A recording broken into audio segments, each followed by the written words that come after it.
always on the go, but the day just won't be one without your Hollywood fix. Let Golden State Media Concepts Entertainment Podcast take care of that. An all-inclusive look of pop culture.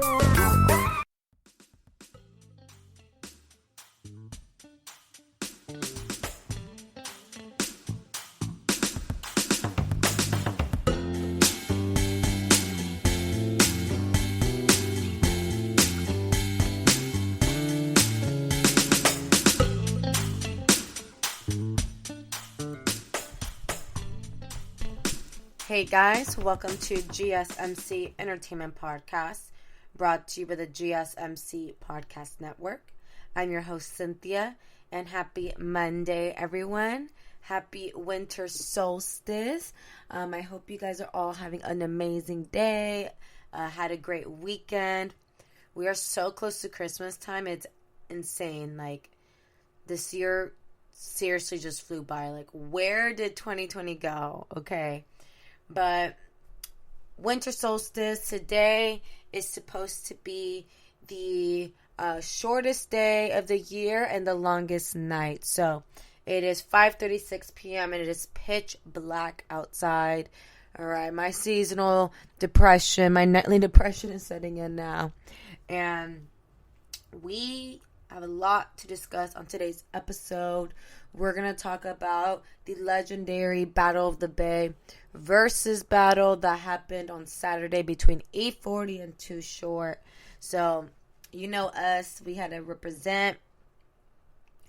We're going to talk about Ariana Grande's engagement and so much more. So definitely stay tuned, you guys. Don't miss out on anything that we're going to be discussing on today's episode right here, right now. The Verzuz battle between two legends of the Bay Area on Saturday night, December 19, was a party like no other, as E40 and Too Short faced off to close out the year in spectacular fashion. Apple Music, Swiss Beats, and Timbaland pulled out all the stops as a unique stage setup had the two rappers pay homage to the Bay's hip-hop history with two lowriders and a street sign representing the crossing of Oakland and Vallejo.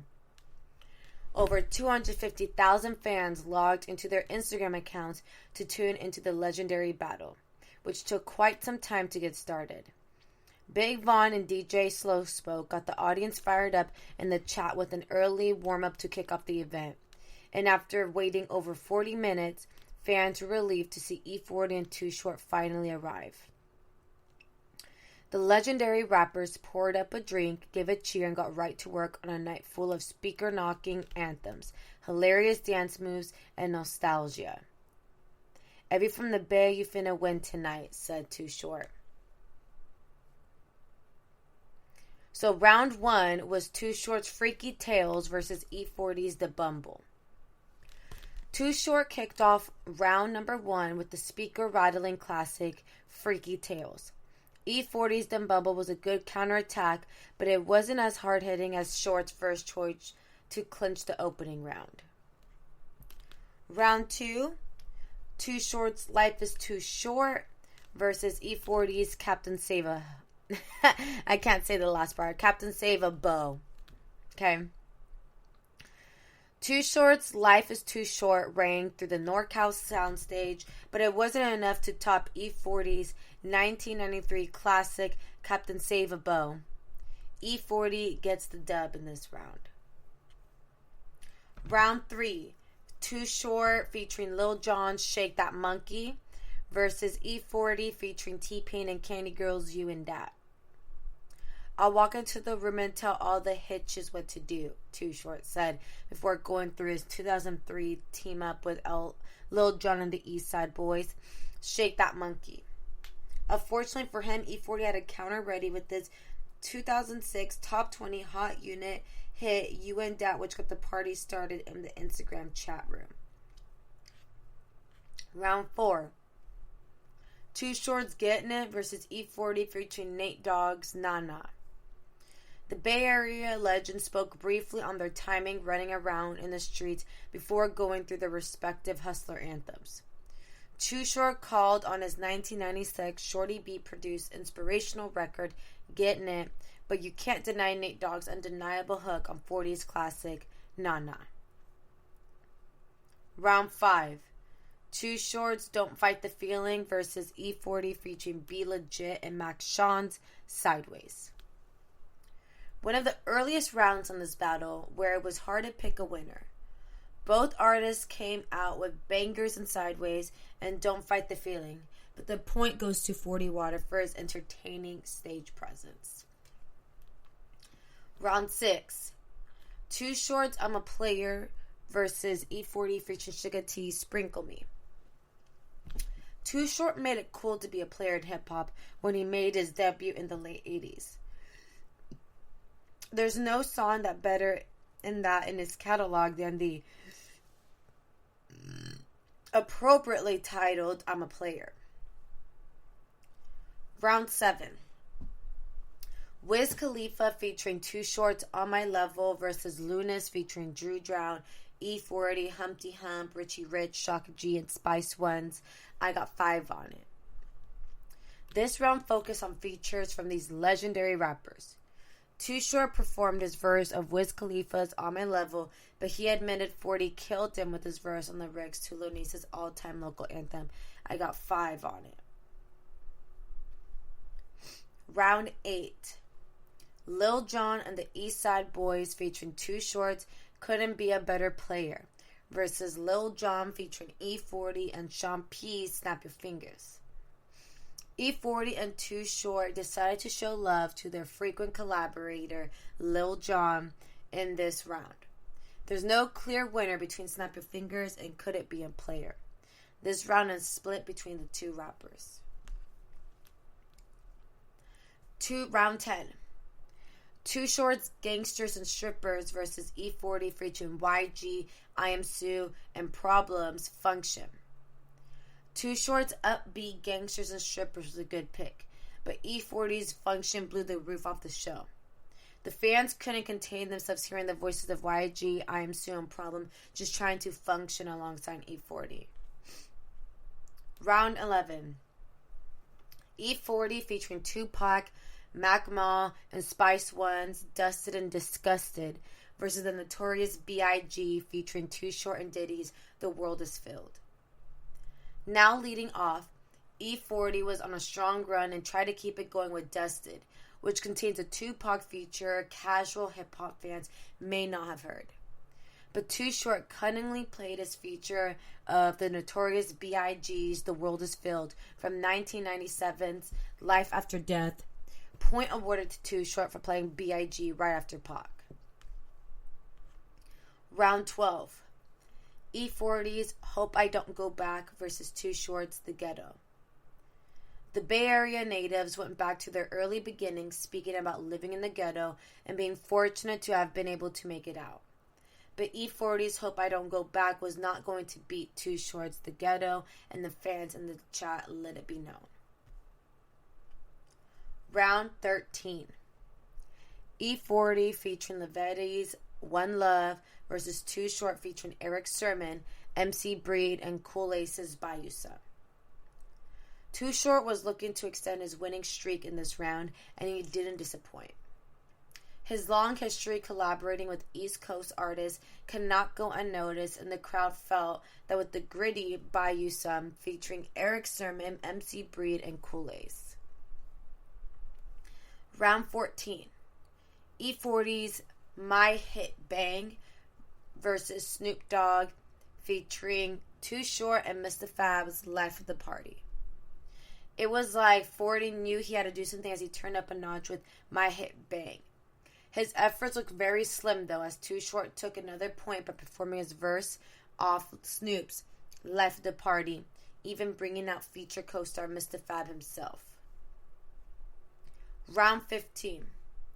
Snoop Dogg featuring E40, MCI, Goldilocks, Daz and Corrupts, Candy Dripping Like Water versus Too Short's Cuss Words.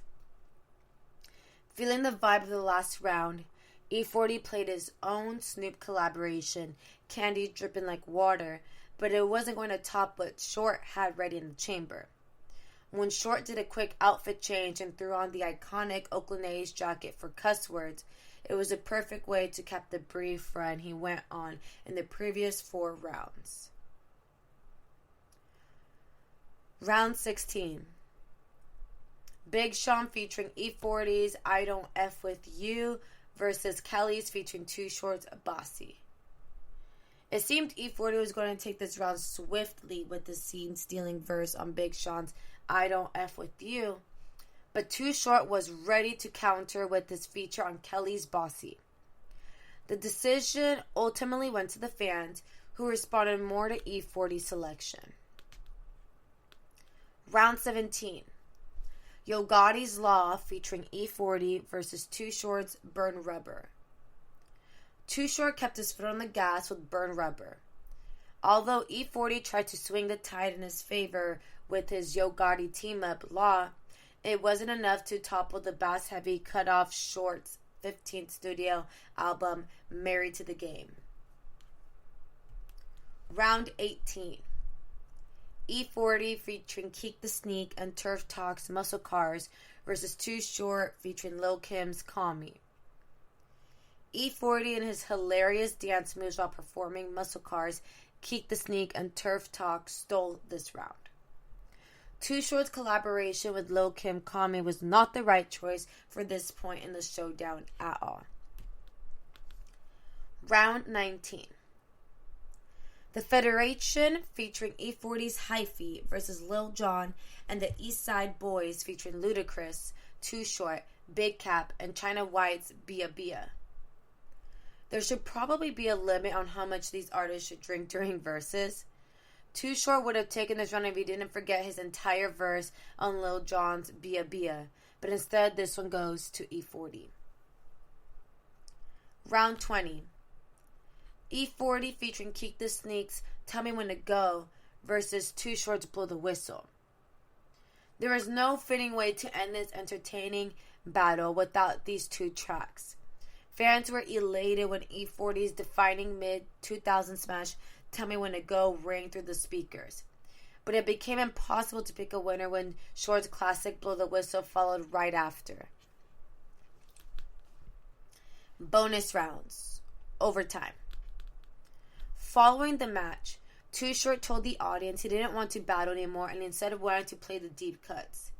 E40 kicked it off with Choice's Yup, which Short said is his favorite song by the Vallejo native. From then on, hundreds of thousands of viewers went on a long ride to the Bay as both rappers unleashed more records from their extensive catalogs. Wider catalog, time. Both rappers have careers that have spanned decades, and the Instagram faithful couldn't decide who had the better catalog all night.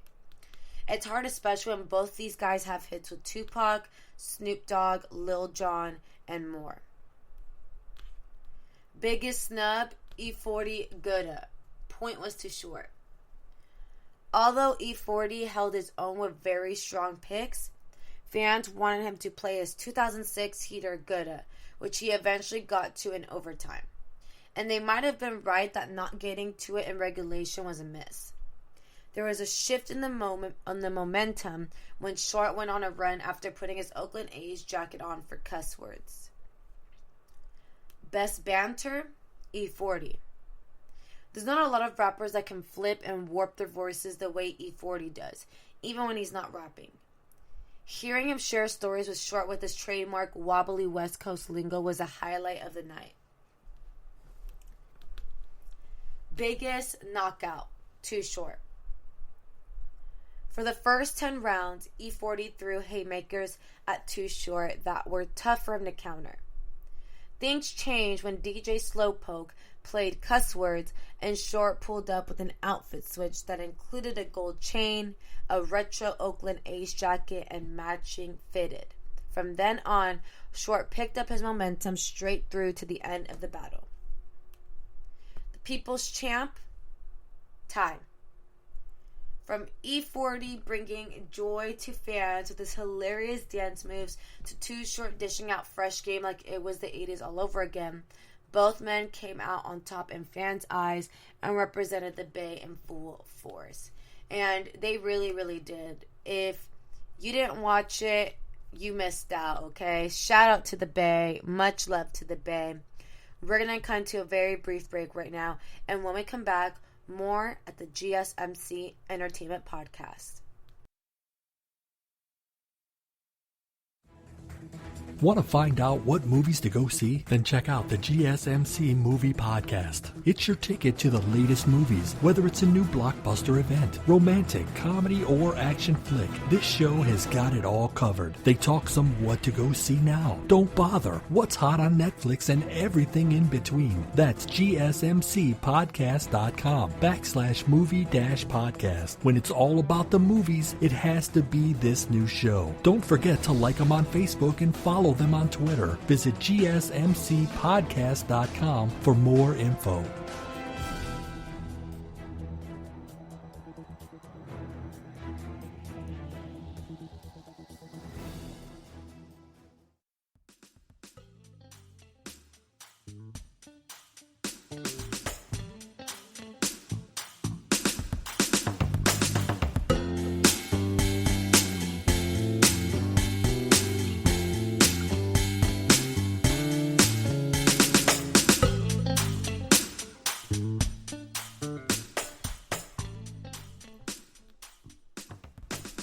Hey guys, welcome back to GSMC Entertainment Podcast.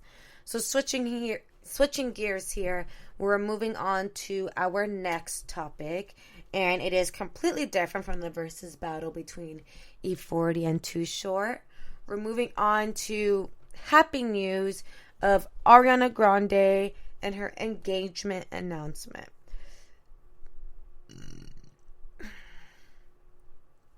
In an extremely 2020 move, Ariana Grande got quarantine engaged and announced it in an Instagram photo dump. On Sunday, when Ariana Grande announced her engagement on Instagram, the congratulatory likes and comments flowed in immediately. So did the questions about her fiancé, a luxury real estate agent named Dalton Gomez, the duration of the relationship, roughly a year, though quarantine timeline should probably be weighed to account for constant contact. The composition of her photography, was she in a car, and of course, the ring. Celebrity engagements have driven entertainment news cycles for decades, but Ariana Grande's announcement, shared on the eve of her new Netflix special and just over 2 years after her split from the comedian Pete Davidson, has drawn outsized interest and become one of Instagram's most liked posts of all time. For all those reasons and more, we thought it was worth a closer look. This was a year of quarantine engagements, y'all. Demi Lovato and Max Everich did it. Brooklyn Beckham and Nicola Peltz did it. Your cousin did it, and so did your old college roommate, probably. Now, Ariana Grande has joined a long line of celebrities and mere mortals who said yes to their quarantine sweeties this year, irrespective of traditional timelines. According to People magazine, Ariana Grande and Dalton Gomez, who works in residential real estate in LA, started dating in January. In May, he appeared in the music video for Ariana Grande's song with Justin Bieber, Stuck With You. 7 months later, the two are engaged. Various data points suggest that these days, monogamy is in. Major jewelry retailers like Kay, Zales, Peoples, and James Allen are reporting more sales this summer and fall compared to last year. The trend makes sense. Dating around doesn't look as exciting in a time when every in-person encounter carries the risk of a life-threatening virus, and when flowers and chocolates have been replaced by an N95 mask and proof of your latest COVID-19 test. A bunch of people have started relationships, probably because people are lonely. They're spending more time getting to know someone, and people are becoming less promiscuous, said Lauren Bill, the chief executive of All Bodies, a health education platform. For some couples, quarantining together seems like the ultimate test. If they can make it through the manic boredom, perpetual anxiety, and unceasing tragedy of the pandemic together, they can make it through anything, right? Let's check back in 2022. A photo dump was the only way to go. Back in 2017, when people still made their relationships Instagram official, the default engagement announcement format was a ring selfie, a zoomed-in shot of a perfectly manicured hand, usually a woman's, held up against a clean background. The ring was always the focal point. Since then, Instagram has evolved from a feed of staged images to something much messier, devoid of a dominant aesthetic or careful curation. In 2020, a year so hellish that the old rules of Instagram can no longer apply, a new format surged in popularity, the photo dump. It's how Ariana Grande announced her engagement, and also how most internet-savvy celebrities have been posting for months now.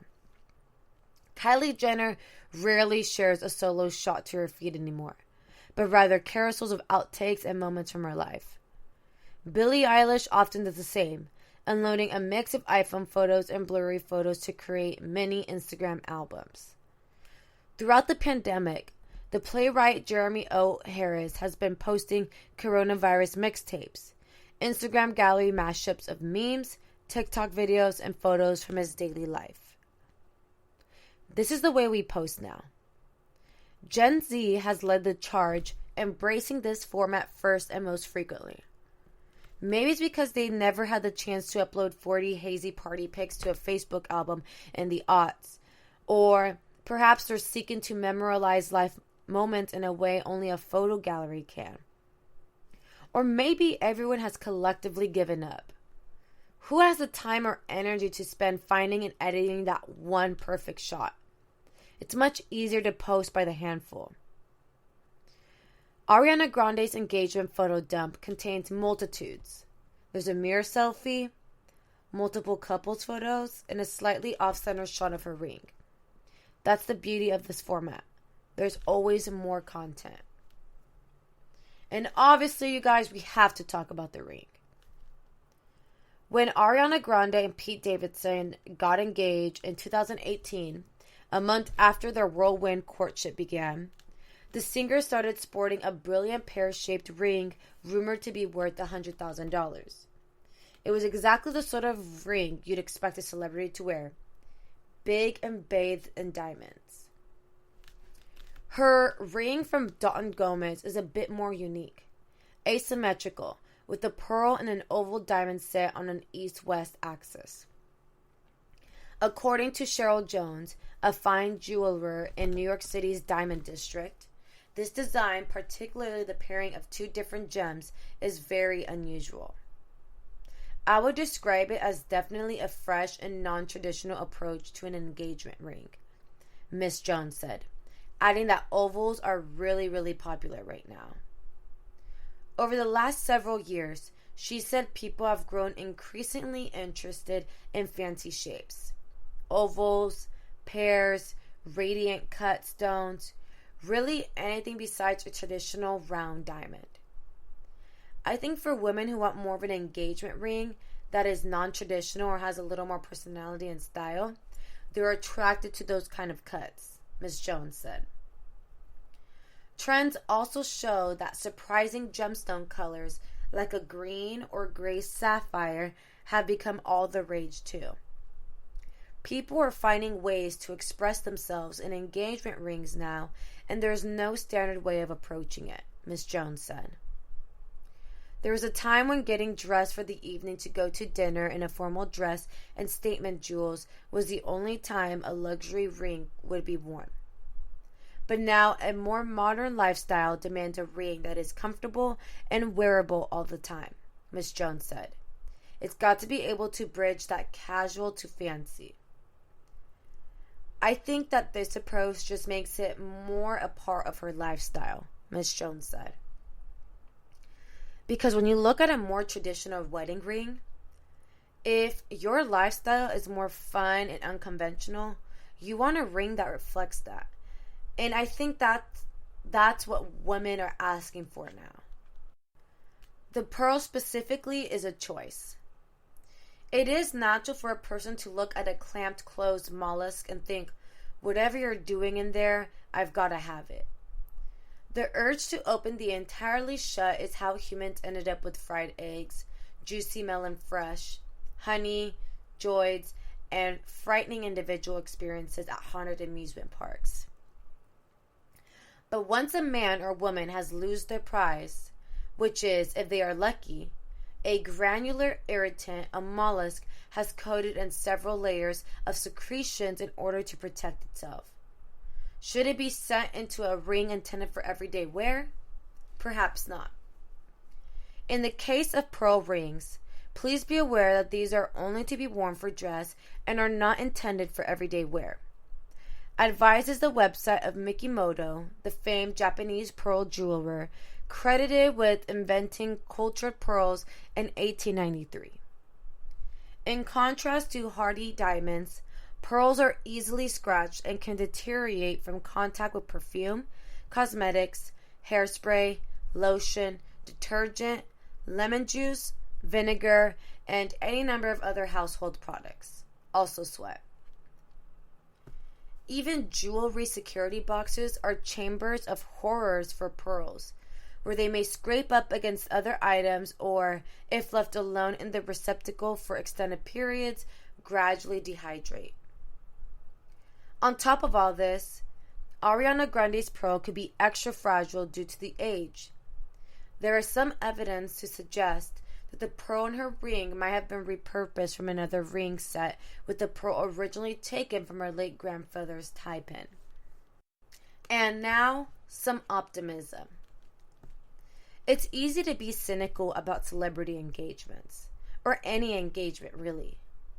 Couples blow thousands, if not millions of dollars on diamond rings, hundreds more on professional photography and celebrations, all for a commitment that may only last a few years, months, weeks, or days. Much harder is the work of being happy for other people. While celebrities including multiple Kardashians and Diane Keaton have commented with enthusiastic excitement and love for Ariana Grande and Don Gomez, many more watching from home have speculated about the timing of the announcement. Was it publicity for her concert film? And the likelihood that the couple will ever wed. The usual stuff, but magnified to scale with her mega stardom. Yes, Ariana Grande is a wildly successful pop artist with an estimated net worth exceeding $100 million. She is also a 27-year-old woman who has endured enough traumatic experiences to fill several lifetimes. A suicide bombing that killed more than 20 people at one of her concerts, the public unraveling of her first almost marriage, the untimely death of a former partner, the suggestion from an army of fans that she was to blame for her ex's tragic undoing. Wouldn't it be nice if things just worked out? I'm definitely rooting for these two. So, Ariana Grande, Don Gomez, if you guys ever take the time to listen to this episode, we send you guys well wishes and, a lifetime of happiness, hopefully. I mean, no one wants to wish, unhappy years for a couple. That's weirdo behavior if you're like that, TBH. Don't be like that, alright? So, you guys, we're going to cut into a very brief break right now. And when we come back, more here at the GSMC Entertainment Podcast. Tired of searching the vast jungle of podcasts? Now listen close and hear this out. There's a podcast network that covers just about everything that you've been searching. Hey! The Golden State Media Concepts Podcast Network is here. Nothing less than a podcast bliss with endless hours of podcast coverage. From news, sports, music, fashion, cooking, entertainment, fantasy, football, and so much more. So stop lurking around and go straight out to the Golden State Media Concepts Podcast Network. Guaranteed to fill that podcast itch. Whatever it may be. Visit us at www.gsmcpodcast.com. Follow us on Facebook and Twitter, and download us on iTunes, SoundCloud, and Google Play.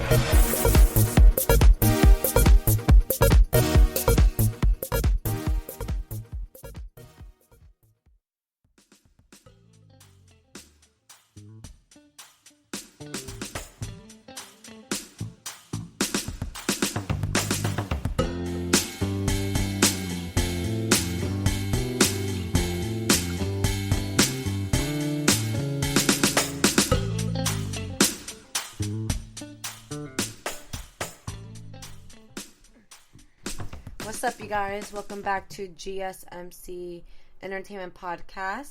So, moving on to our next subject here. I have curated a list for you, and these are by far the best love songs from the early 2000s. In my opinion, the early 2000s is one of my favorite decades. I was young and carefree at that time. Like, my life in those years was so just beautiful. And the early 2000s had amazing music. Like, amazing music. Back in the early aughts, music was all over the place in the best way possible for the mass chaotic good to come out of the decade. We have the advent of the iPod and YouTube along with GarageBand, SoundCloud, and so on to thank. The love songs to come out of that time, though, are specifically worthy of recognition in their own playlist. From tracks like Enrique Iglesias' Hero that will make you sob with every listen to Usher and Alicia Keys' My Boo that's now attached on a TikTok trend, these are the hottest love songs from the early 2000s. The first one is She Will Be Loved by Maroon 5. And I'm going to play a little snippet of the song for you guys now, so hopefully you can hear it.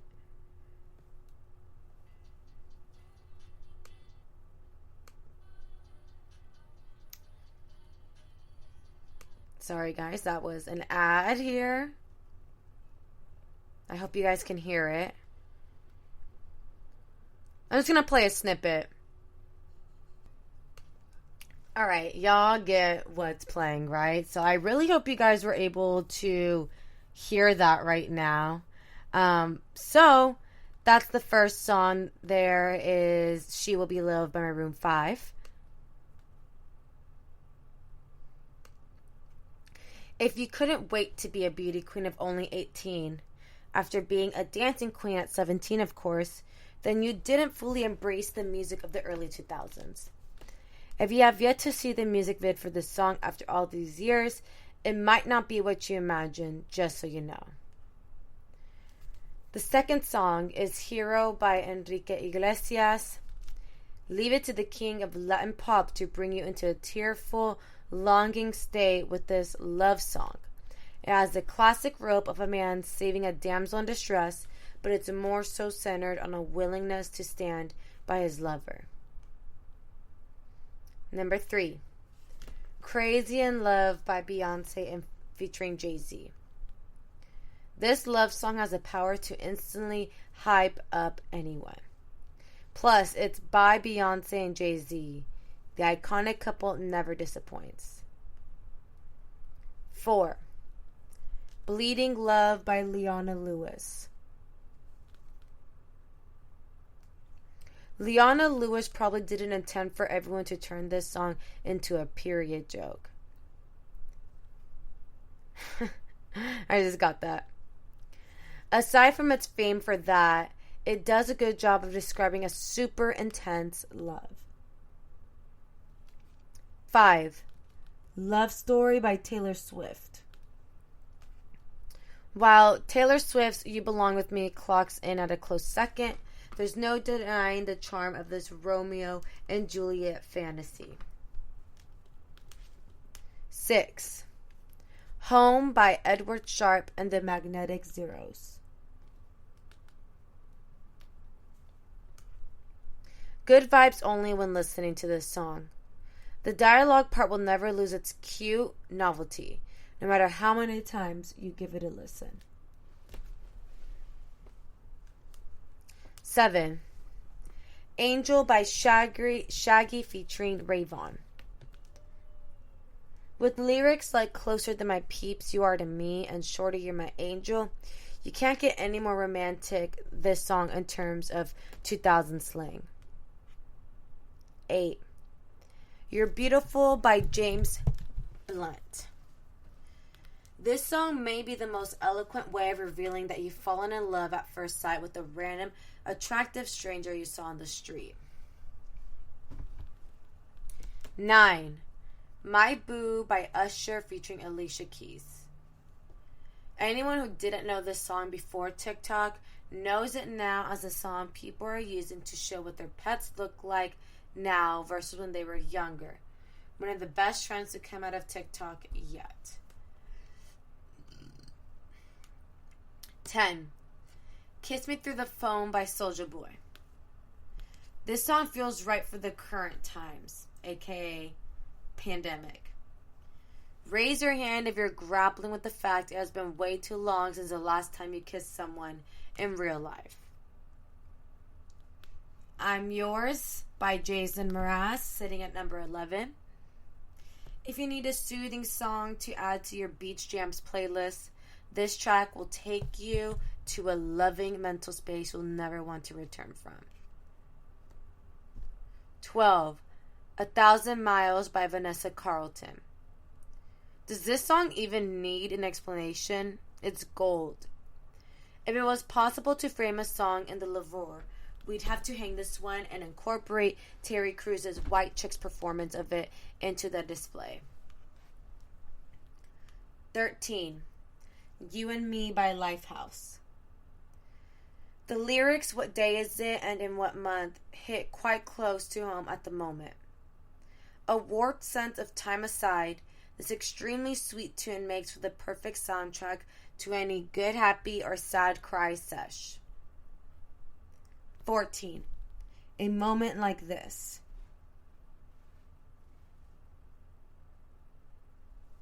By Kelly Clarkson. Kelly Clarkson's debut single has surely been played at many weddings and will continue to go down in history as a long-standing hit. Sitting at number 15. Everything by Michael Bublé. Pretty much every Michael Bublé song is soothing as hell, but this one feels like receiving a warm embrace and being told that everything's going to be more than okay. Number 16. We Belong Together by Mariah Carey. When you take a step back from a relationship, you realize one of two things. You didn't need it, or that was it. Mariah's We Belong Together clearly expresses the latter. Number 17.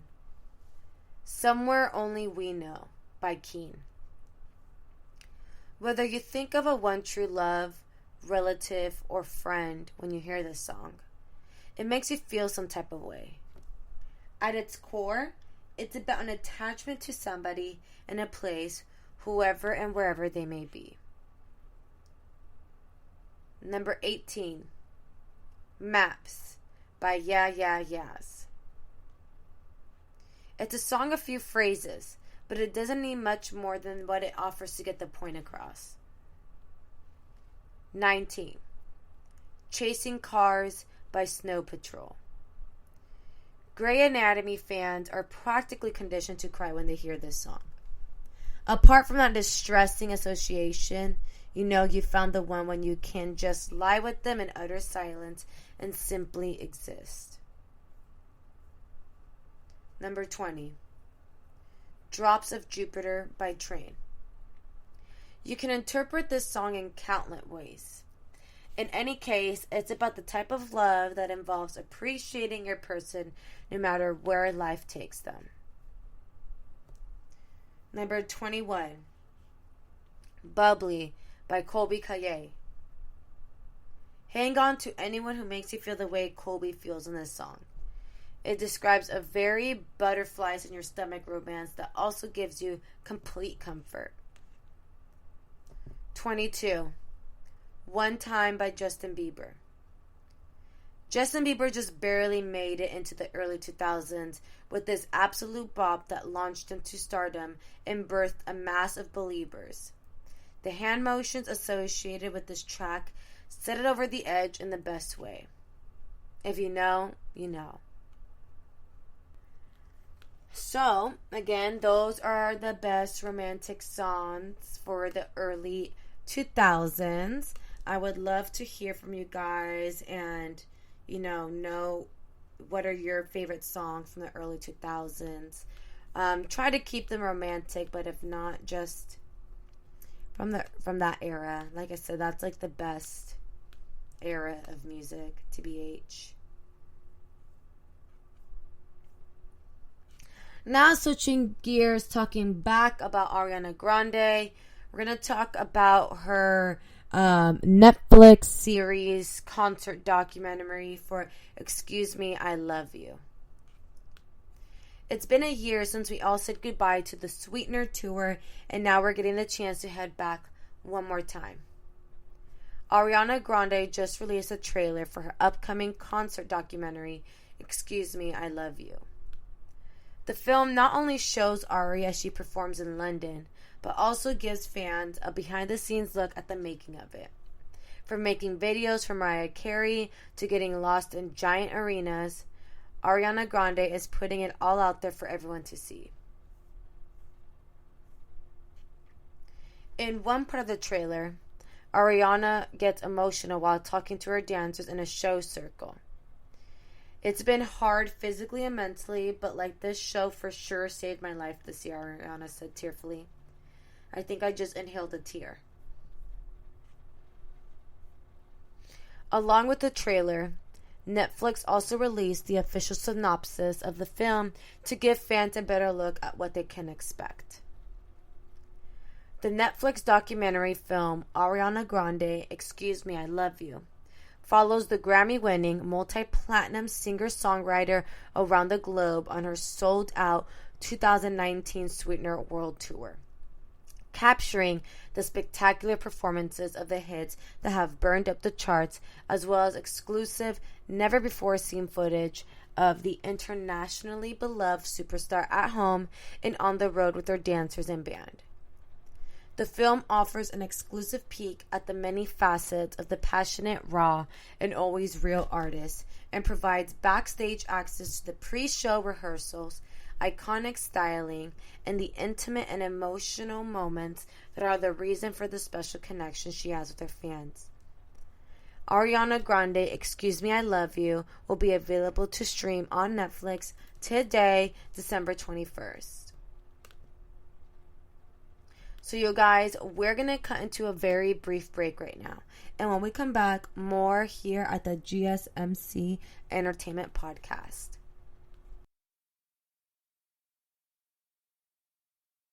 Golden State Media Concepts bring you Book Review Podcast, a haven for bookworms of all ages and the widest genres, from mystery to memoirs, romance to comedy, fantasy to sci-fi. If you love to read, this is a podcast for you. It's the Golden State Media Concepts Book Review Podcast.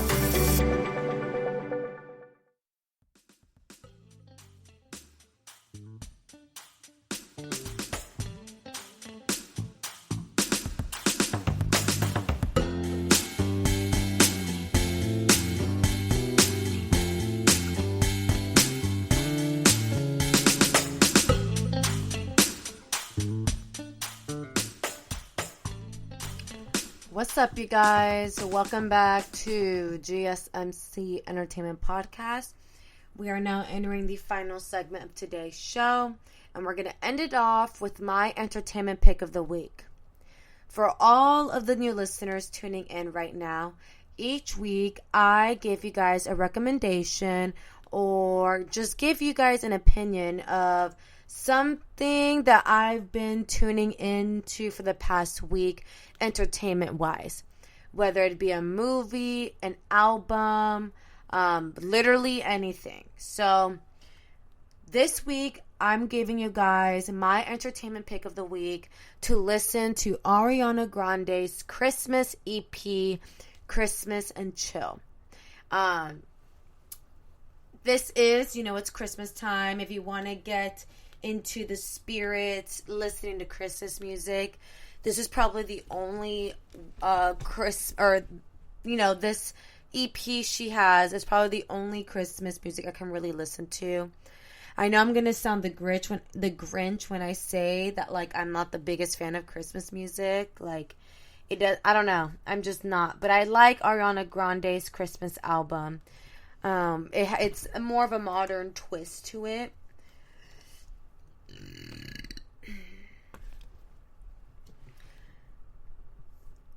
Ariana Grande embarked on the final leg of her Sweetener tour last week. She let fans know to expect something a little different this time around.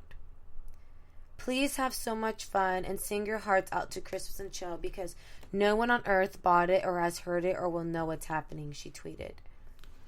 Ariana Grande was referring to her previously little-known 2015 EP, a surreal 6-song compendium detailing the specific ways in which Christmas arouses her.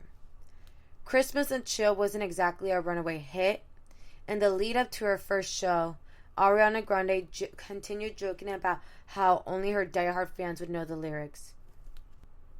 But then a Christmas miracle.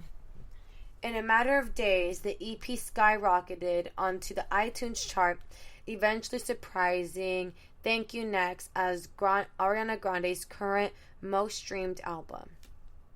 Ariana Grande tweeted through her disbelief and staggering joy, referring to Christmas and Chill as a fossil that was her favorite project and claiming she was retiring now that he has finally charted.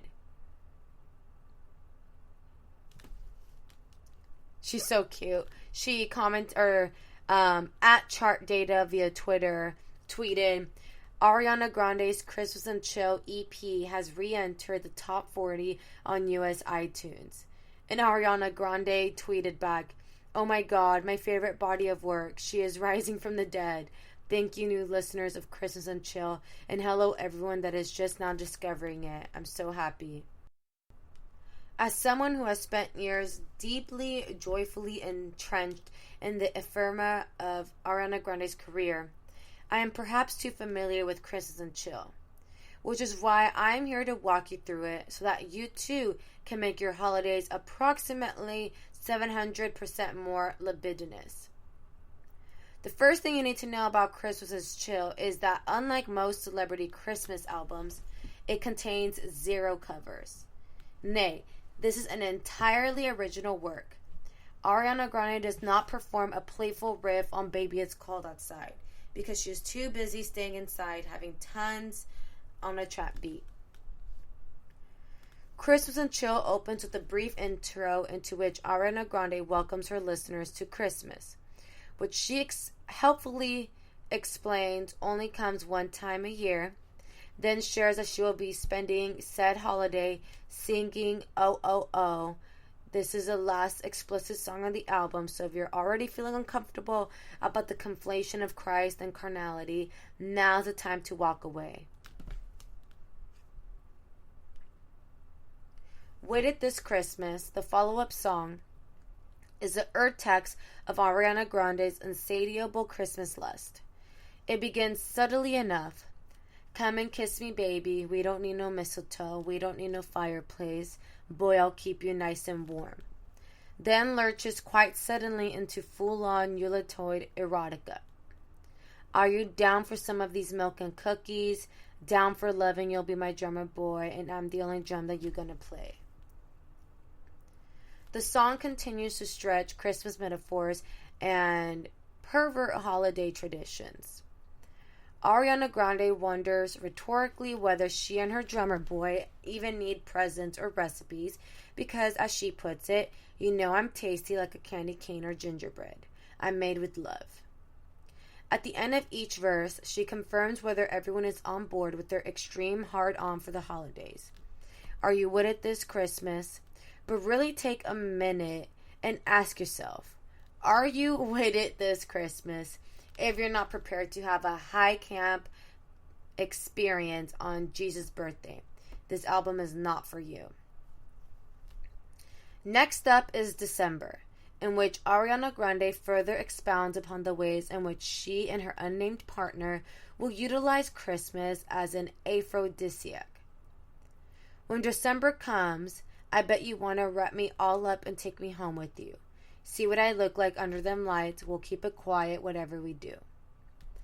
Ariana Grande then clarifies her intentions, which are quite selfless, rather in line with the season itself. I'm just going to keep my baby warm through the winter time.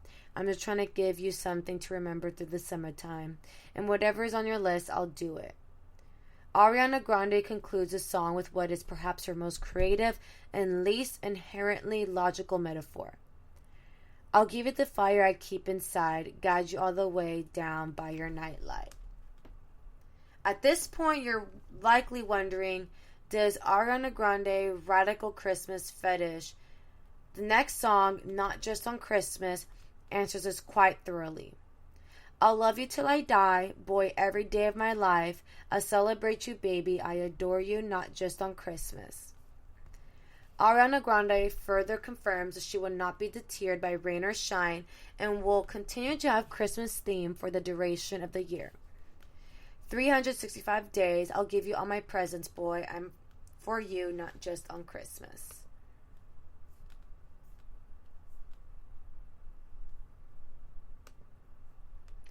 Christmas and Chill's fifth song, True Love, is widely believed to be about Ricky Alvarez, Ariana Grande's one-time backup dancer boyfriend, name-checked in Thank You Next, who now seems to work as a photographer on her tour.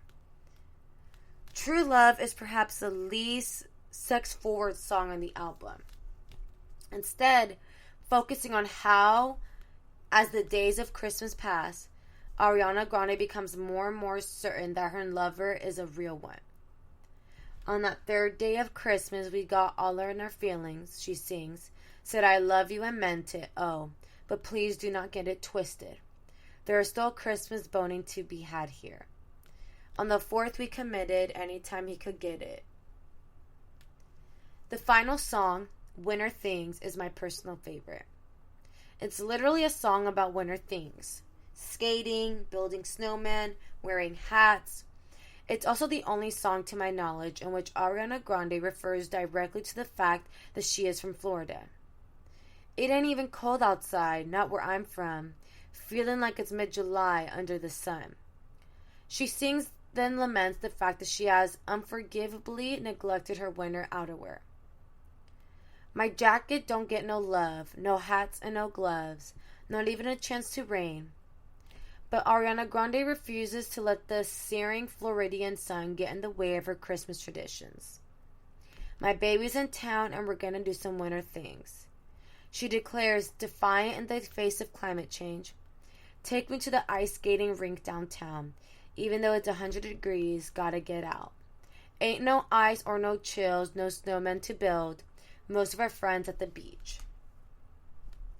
Ariana Grande knows, like most of us, that her time on an earth where the concept of winter exists is limited. She knows that Christmas might not always be cold and milk and cookies might not always abound, and that the Floridian coastline will soon erode irreparably, flooding the downtown ice rink where she once cavorted with her baby. But for now, just for now, it is still Christmas, and Jesus, she's going to and then is going to chill. Who is Ariana Grande really? In less than 6 years, she has become one of the most successful pop artists of all time. But who is she? Born the 26th of June in 1993 in Boca Raton, Florida, Ariana Grande grew up within what she refers to as a stereotypical poker-playing, loud, friendly, food-shoving, loving Italian family. She is the only daughter of Joan Grande, CEO of a company that manufactures communications equipment for the Marines and the Navy, and Edward Butera, a graphic designer from whom she became estranged after her parents' divorce in the late 90s. She has one half-brother, Frankie, who appeared as Boots the Monkey in a national tour of Dora the Explorer live. Frankie, Ariana, Joan, and Edward. Though she was not personally in the mafia as a child, she feels like we knew some of the mafia but were not involved for sure. I do know somewhere down the line there were some friendships. It wasn't something I bragged about. One year for Halloween, her mother smeared blood all over the walls in the family's new house and said OJ did it. Her 4th birthday was Jaws themed. All of her friends left crying. There was a stage when I was 3 or 4, she said, where my mom thought I might grow up to be a serial killer. In 1998, she was hit by 2 errant hockey pucks at 2 separate Florida Panther games. What are the odds of this happening? Wondered her father, who the Sun-Sentinel described as visibly shaken. $200. The amount of money Ariana's mother spent at an auction to purchase a Zamboni right atop the Florida Panthers ring for Ariana after she was hit by the hockey pucks. As a child, she consumed Cipoll and Spidini and everything Italian. In her teens, she would change her diet completely, eating only salmon, vegetables, and fruits. Super healthy. She once called national chain Stir Crazy the best restaurant ever. Later, she would change her diet again, this time becoming a vegan due to the fact that she loves animals more than I love most people. Not kidding. A rhetorical question she has since posed. Ultimately, no one wants cow tit puss in their food, do they? $2,000. The amount of money a Poshmark user charged for a McDonald's milkshake allegedly sipped by Ariana. 88. The number of minutes it took Ariana to announce, "I can promise you I've never touched that milkshake," on Twitter. By the time she was 6 years old, she had already manifested that she would become a famous pop star. Her debut role was in the Fort Lauderdale's Children's Theater's production of Annie as Annie. After one performance, she autographed a peer's arm. Gloria Estefan saw her performing My Heart Will Go On at a cruise ship karaoke lounge at the age of 8 and told her mother that this is what she needs to be doing. Recently, Gloria suggested that Ariana play Gloria in a biopic. And you guys, that's going to wrap it up for today's episode here at the GSMC Entertainment Podcast. I really hope you guys enjoyed today's episode. If you did, please don't forget to like, share, subscribe, comment, all of that stuff, because that tremendously helps the show. And I'll catch you guys here next week. You've been listening to the Golden State Media Concepts Entertainment Podcast, part of the Golden State Media Concepts Podcast Network. You can find this show and others like it at www.gsmcpodcast.com. Download our podcast on iTunes, Stitcher, SoundCloud, and Google Play. Just type in GSMC to find all the shows from the Golden State Media Concepts Podcast Network, from movies to music, from sports to entertainment, and even weird news. You can also follow us on Twitter and on Facebook. Thank you, and we hope you have enjoyed today's program.